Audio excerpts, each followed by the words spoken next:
Hello everyone on YouTube and welcome to my paleontology channel. I am Black the T-Rex. Today I want to share with you guys a new discovery posted on developmental biology.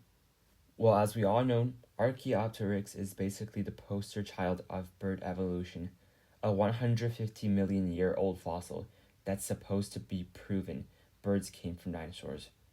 But there's a problem nobody could fully explain before. Its body just doesn't look to be built for taking off like a modern bird. So how did it actually get into the air? Modern birds take off with one explosive wind stroke. To do that, they need a keeled breastbone for muscle attachment and a shoulder joint that could rotate through a huge range of motion. Archaeopteryx had neither. Its sternum wasn't keeled and its shoulder could only lift its wing through a limited arc. Researchers at University of Southampton, led by Eric Malik and Neil Gosselin, wanted to know whether the anatomy could still get an animal off the ground, just not the way modern birds do it. Here's the clue they focused on. Archaeopteryx had unusually powerful legs, making up about 13% of its body mass, compared to roughly 9 to 10% in living birds. That's the kind of build you'd expect from an animal that jumps for a living, not one that relies purely on its wings. Some birds alive today, like crows and other corvids, actually take off with a series of hops rather than one big leap. The team wondered if Archaeopteryx did something similar. To test this, they built a computer model of an Archaeopteryx hind limb, using a body mass of 400 grams based on well-preserved specimens.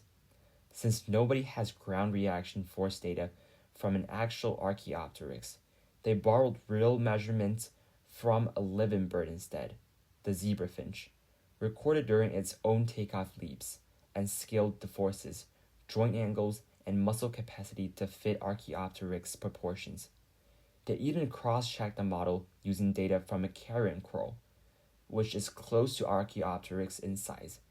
Then, they calculated how fast the legs alone could push the animal forward and compared that against how much force its leg muscles could actually generate.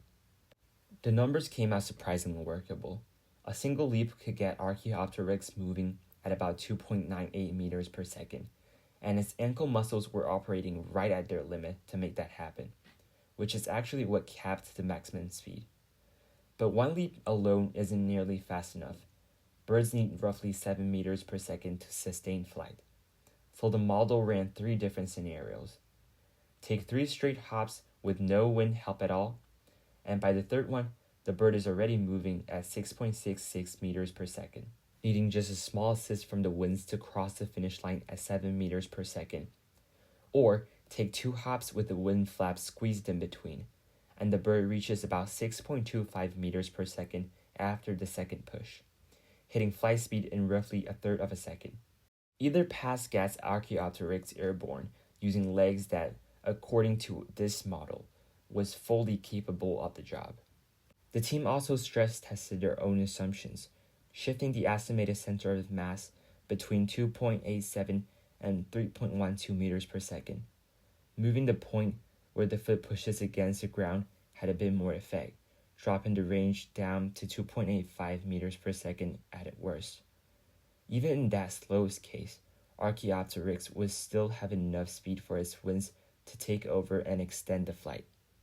This is the first study to actually put numbers behind the idea that flights in birds started from ground up, powered by legs rather than gliding up trees or running up inclines while flapping. It doesn't prove Archaeopteryx never used any other strategy, but it shows its skeleton alone, legs and all, was mechanically enough to get it off the ground and into the air, without needing the specialized shoulder anatomy modern birds rely on. If you want to see more stories where science reads the fine print of deep time, subscribe and I'll see you in the next one.